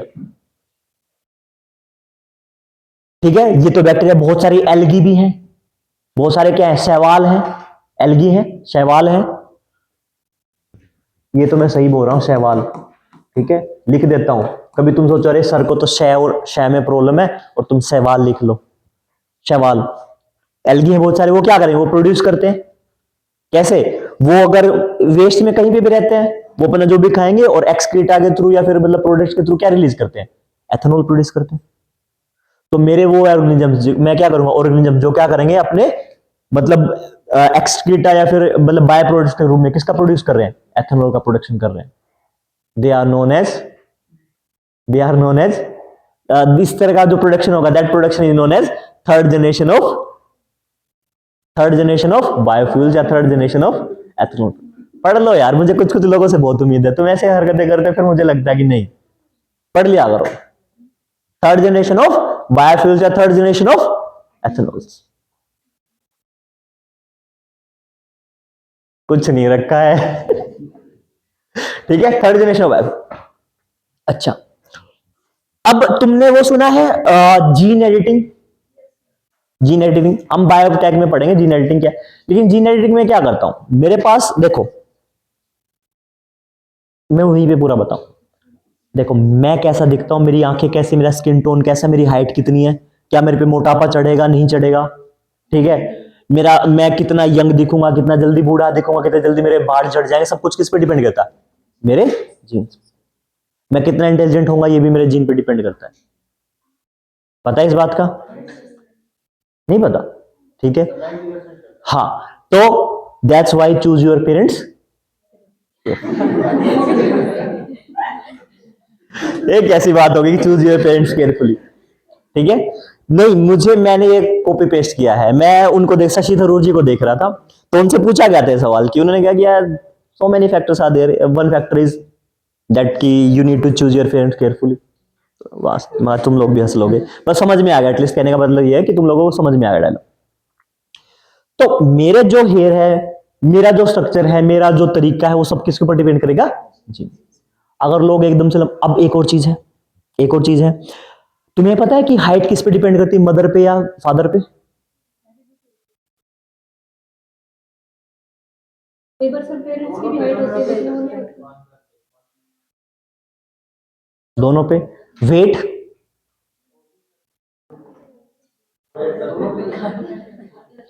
साइंस ये कहती है मोस्टली, देखो हाइट जो है, हाइट के क्राइटेरिया बहुत ज्यादा, मतलब एक नहीं है, इन्वायरमेंटल फैक्टर पे डिपेंड करता है, लेकिन मैं जीन वाली बात करता हूं, then height is depend on father and weight is depend on mother, ठीक है, मोस्ट ऑफ द केसेस में। लेकिन और फैक्टर भी है कि जब आप क्या है, जब आप एक एज में आते हो, जब आप 12-13 साल या फिर 15 साल के हो, तो उस टाइम पे आप कैल्शियम का कंजम्पशन अच्छा कर रहे हो, बहुत ज्यादा एक्सरसाइज, मतलब अच्छे से एक्सरसाइज कर रहे हो, रनिंग कर रहे हो, बहुत ज्यादा मिल्क पी रहे हो, ठीक है, अच्छा खाना खा रहे हो, तब भी ये हो सकता है कि आपकी हाइट क्या हो जाए, बढ़ जाए। आपने देखा होगा बहुत सारे बच्चों के पेरेंट्स कम हाइट के होते हैं, लेकिन बच्चे एकदम से बढ़ जाते। तो उनका रीजन क्या है कि जब वो ग्रोइंग एज में थे, नॉट वो अंडर 5 ईयर एज वाली, नॉट अंडर 5 वाली, जब वो 14-15 साल में थे, तो उन्होंने अच्छी एक्सरसाइज की, अच्छा खाना खाया, अच्छा खासतौर से दूध बहुत पिया, देन उनकी हाइट क्या होगी, इंक्रीज होगी, ये भी रिस्पॉन्सिबल तो हाइट का। लेकिन मोस्ट ऑफ द केस अगर मैं जीन की बात करूं, तो जीन में क्या होता है, हाइट फादर पे डिपेंड करती है एंड वेट मदर पे डिपेंड करता है। चलो हम उसमें डिबेट करेंगे। तो अगर अगर ऐसा हो जाए, तो क्या मैं ऐसा कर सकता हूं कि मैं जीन को इनहांस कर दूं तो मेरी हाइट बढ़ जाए? It is possible. कैसे पॉसिबल है हम उसके बारे में बाद में बात करेंगे। और हमने क्रॉप्स व्रोप्स में बहुत ही चीजें की, जैसे मैं एक एग्जांपल ले लेता हूं और बेटर समझ जाए, थोड़ा ध्यान से सुनो। अभी स्टार्टिंग में क्या था, इंडिया में बहुत सारे क्या होते थे, वीट के, गेहूं के फसल होती थी। तो गेहूं के पौधे इंडिया में क्या होते थे, काफी अच्छे होते थे, बड़े होते थे, लेकिन उनके साथ प्रॉब्लम क्या थी, वो बहुत कम मात्रा में क्या देते थे, गेहूं देते थे। तो इंडिया में हमेशा क्या रहती थी, गेहूं की किल्लत रहती थी। फिर इन्होंने क्या किया, हाई यील्ड वाले क्रॉप्स लेके आए, और हाई यील्ड में इन्होंने जीन एडिटिंग करके क्या है, जो गेहूं को प्रोड्यूस, जो गेहूं को, गेहूं की बाली को, जो बाली के लिए जो रिस्पॉन्सिबल है, गेहूं की बाली समझते हो, वो उसके लिए जो रिस्पॉन्सिबल जीन है, उसको क्या कर दिया मैंने, एडिटिंग करके इनहांस कर दिया। तो अब क्या हुआ, पौधा हुआ, बड़ा हुआ, लेकिन जैसे ही बाली वाला सरफेस क्या होगा, बड़ा हो गया, तो क्या हो गया, एक टाइम पे पौधा गिर गया, क्योंकि तना स्ट्रॉन्ग नहीं है, तो तना बड़ा है और ये बड़ा है पेड़, तो ये नीचे गिरने लगे, और जैसे गिरने लगे, जैसे इनको मिट्टी लगी, इनमें क्या हो गया, कीड़े लग गए, या फिर क्या, फंगस लग गया, वो ब्लैक फंगस, और फिर सारे गेहूं खाने लायक नहीं बचे। तो उन्होंने नई एडिटिंग की, उन्होंने क्या किया, जो जीन हाइट के लिए रिस्पॉन्सिबल था, उसको क्या कर दिया, कम कर दिया। अब पौधे कैसे होने लगे, गेहूं के छोटे होने लगे।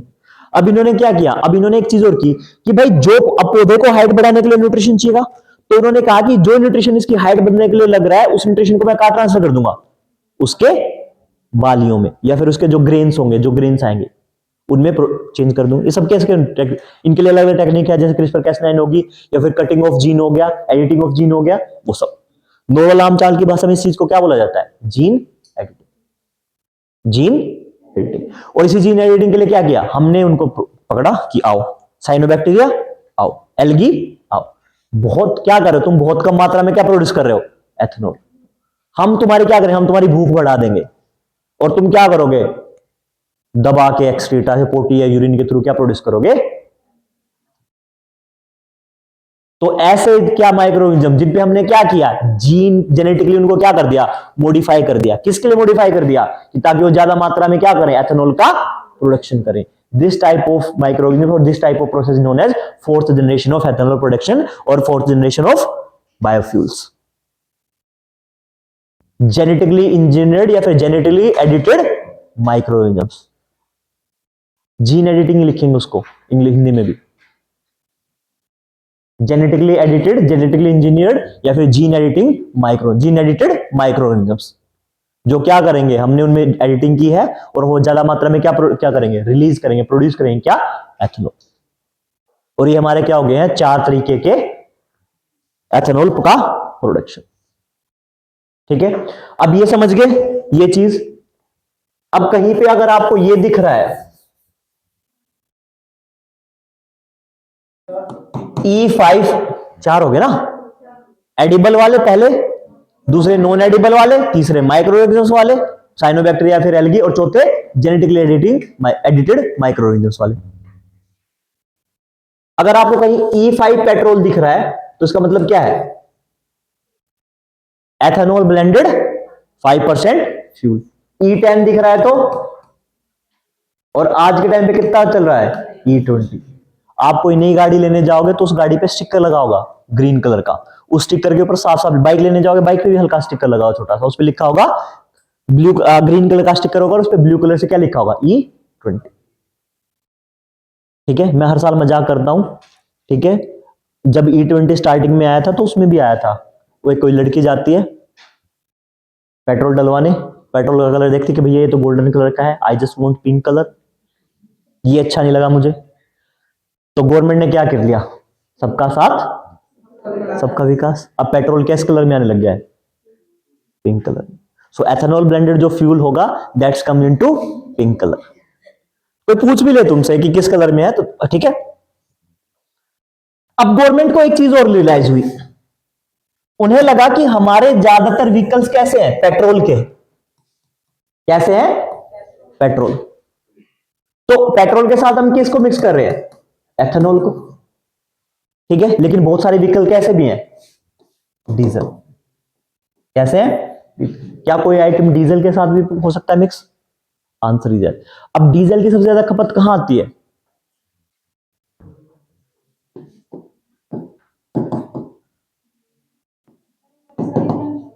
Railway diesel engine. एक मिनट रुको, किसका डिफरेंस, पेट्रोल और डीजल का।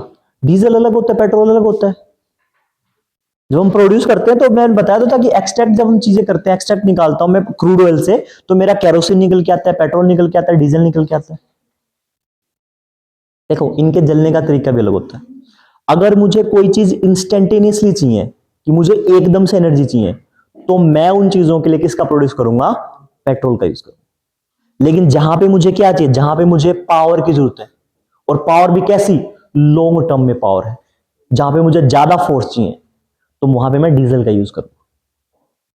ठीक है, तो इसलिए मैं देखूंगा कि मेरे ट्रक्स वगैरह होंगे, मेरी जेसीबी होंगी, और मेरे जो ऐसे अप्लायंसेस होंगे जिन्हें मुझे ज्यादा हैवी पावर की जरूरत है, वहां पे मैं क्या करूँ, यूज करूंगा, डीजल यूज करूंगा। अब सबको पता है कि भाई थार कहीं पे भी चली जाएगी, तो थार किस में मिलेगी, डीजल में, पेट्रोल में नहीं आएगी। ठीक है, पर थार के पीछे एक रीजन और भी है। क्या हुआ था कि बहुत टाइम पहले गवर्नमेंट ने एक स्कीम लेके, गवर्नमेंट एक तरकीब लेके आई थी, मनमोहन सिंह और उनके टाइम पे, कांग्रेस के टाइम पे, गवर्नमेंट ने बोला कि भाई देखो महंगाई बहुत बढ़ रही है, हमें क्या है, महंगाई पे कंट्रोल करना है। तो मुझे पता था कि मेरी महंगाई की चीजें, मेरी मोस्टली महंगाई किस पे, खाने पीने की चीजों पे, और खाने पीने की चीजें कहां है, ट्रांसपोर्ट होके जाती है। जो ट्रांसपोर्ट होके जाएंगे तो किसके थ्रू होके जाती है, ट्रक में आ जाएंगे, और ट्रक किससे चलेंगे, डीजल से। तो गवर्नमेंट ने कहा कि हम क्या करेंगे, जो डीजल है उसका प्राइस कम रखेंगे। कंपनी बोली हमें नुकसान हो जाएगा, गवर्नमेंट बोली कि हम क्या है, तुम लोगों को सब्सिडी दे दो, तुम डीजल के प्राइस कम रखो। अब पेट्रोल है भाई, अगर अब ये नुकसान हो गया पेट्रोल वालों के, मेरी कार पेट्रोल पे, मेरी बाइक पेट्रोल पे, सरकार ने बोल दिया भाई पब्लिक ट्रांसपोर्ट है, अगर तुम्हें लग रहा है महंगा है, तुम्हें अपनी चॉइस है, तुम्हें डलवा के जाना है तुम जाओ, महंगा लग रहा है तो पब्लिक ट्रांसपोर्ट यूज कर लो, कॉमन सेंस की बात है। गवर्नमेंट ने ऐसा नहीं कहा, लेकिन कॉमन सेंस की बात है कि अगर मुझे महंगा लग रहा है, ज्यादा महंगा पड़ा, तो मैं बस से आ जाऊंगा, सस्ता पड़ेगा मुझे as compare to my personal vehicle. लेकिन वो वाली महंगाई को क्या है, मेरे जब महंगाई मेरी खाने पीने की चीजों पे है और उसका ट्रांसपोर्टेशन डीजल व्हीकल से हो रहा है, तो मैंने डीजल, गवर्नमेंट ने क्या किया, डीजल के प्राइस कम कर दिया। अब ऑटोमोबाइल्स इंडस्ट्री को ये खबर लगी, उन्होंने कहा कि चलो अब क्या बनाते हैं, एसयूवी बनाते हैं, स्पेशल यूटिलिटी व्हीकल। और उन्होंने क्या कर दिया, उन सब में डीजल का इंजन डाला, लोगों ने धड़ाधड़ खरीदा। ठीक है, थार आई, स्कॉर्पियो आई, एक्सयूवी आई, सब स्पेशल यूटिलिटी व्हीकल। अब स्पेशल यूटिलिटी व्हीकल उन्होंने किस लिए बनाए, टेरेंस के लिए बनाया कि आप पहाड़ों में जा रहे हो, सब कर रहे हो, तो वहां पे आपको ज्यादा फोर्स की जरूरत पड़ेगी, तो बड़ा इंजन लो। क्या ट्रक वाला मतलब छोटा कैपेसिटी में किससे चले, डीजल से चले।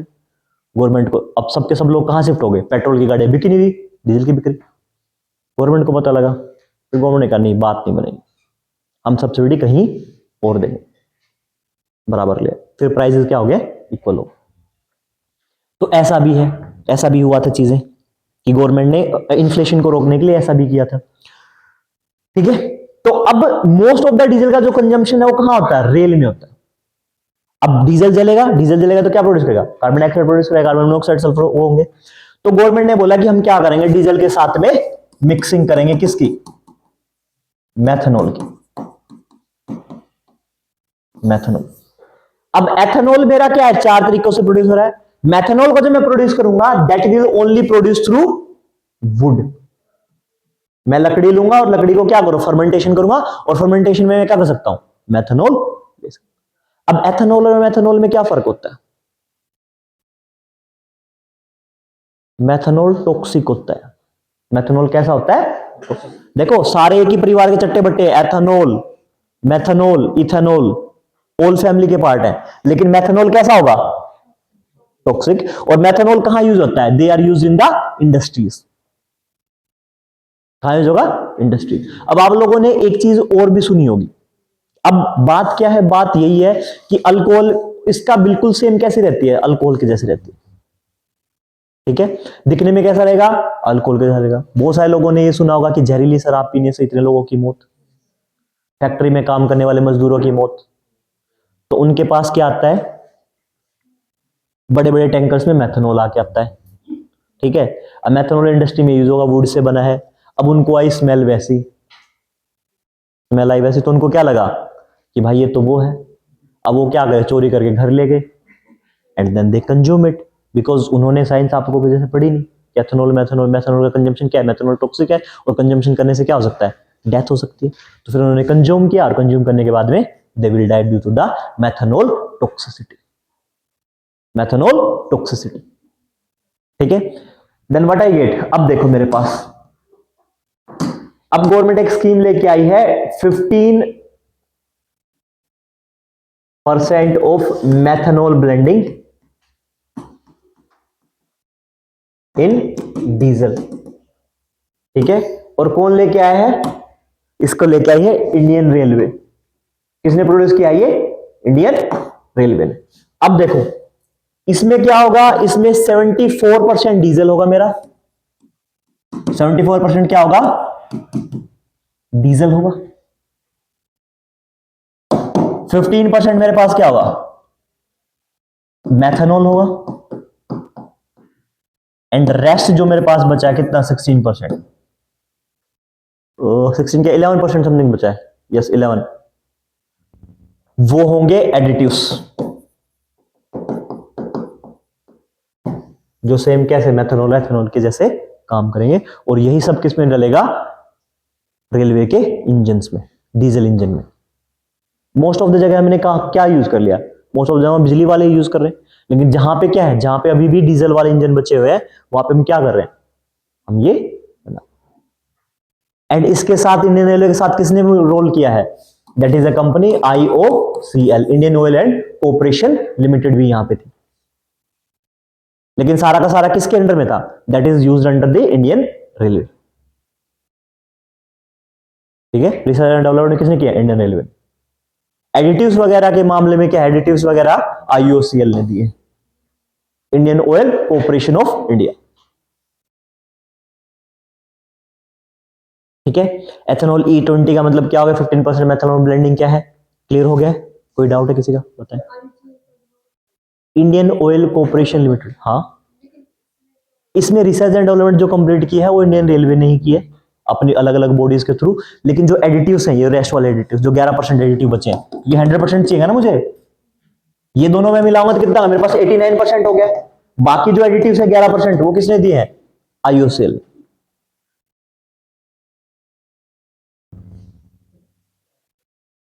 एडिटिव्स में मोस्टली मेरे पास क्या है, ओएल फैमिली के पार्ट्स हैं। मैंने लुब्रिकेंट्स वगैरह और मैंने बाकी सब ऑयल वगैरह यूज किए जो मेरे कंप्लीट कंबशन में काम करेंगे। ठीक है। और समहाउ कुछ कंसंट्रेशन पार्ट मेरा कैरोसिन का भी है। क्या हो गया, सब ठीक है, क्लियर है यहां तक। एक मिनट देखो और मेरा क्या रह गया।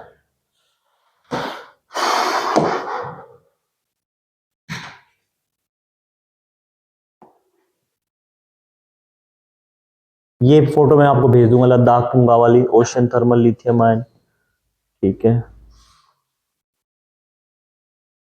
एक minute.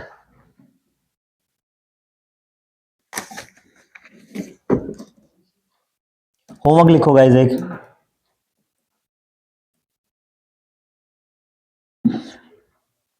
Ministry of renewable, ministry of natural, आपको लिखने के आना है। पहले तो लिखो मिनिस्ट्री ऑफ पावर के बारे में, कब बनी थी, क्या था क्या नहीं था, मिनिस्ट्री ऑफ पावर। फिर है ministry of new and renewable energy, ministry of new and renewable energy. ठीक है, इसके अंडर में कौन सी बॉडीज हैं वो सब। ठीक है, और एक चीज आपको पढ़ के आनी है आईएसए के बारे में, इंटरनेशनल सोलर अलायंस के बारे में। इथाइल अल्कोहल,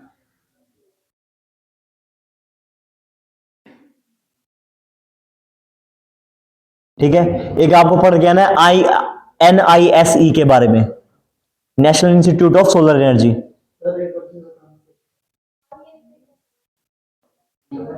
मैं लिख देता हूं, एक minute. Ministry of power,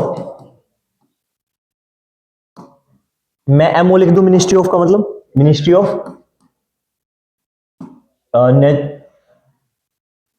new new natural नहीं है, new and renewable energy, new and renewable energy. और मेरे पास है international solar alliance, international solar alliance. दूसरा मेरे पास national institute of solar energy, NISE है कि, हाँ ये रहा ऊपर लिखा, ये दोनों भी NISE और ये SECI।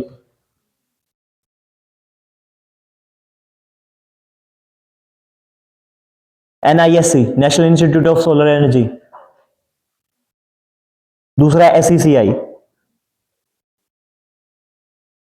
अरे सामने लिखा है SECI,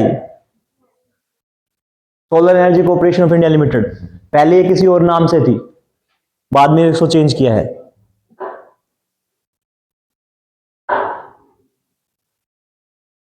नेक्स्ट लिखो मेरा है national institute of wind energy, NIWT, national institute of wind technology energy, NIWE।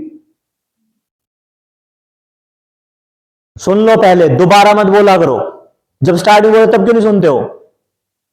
कह रहे क्या था, national institute of wind energy, NIWE, national institute of wind. और जिसको नहीं समझ में आता फोन निकाल के रिकॉर्ड कर लिया करो, घर पे जाकर आराम से 0.75 पे करके सुना करो। नेक्स्ट है मेरा centre for wind energy technology, centre for wind energy technology, CWET, centre for wind energy technology.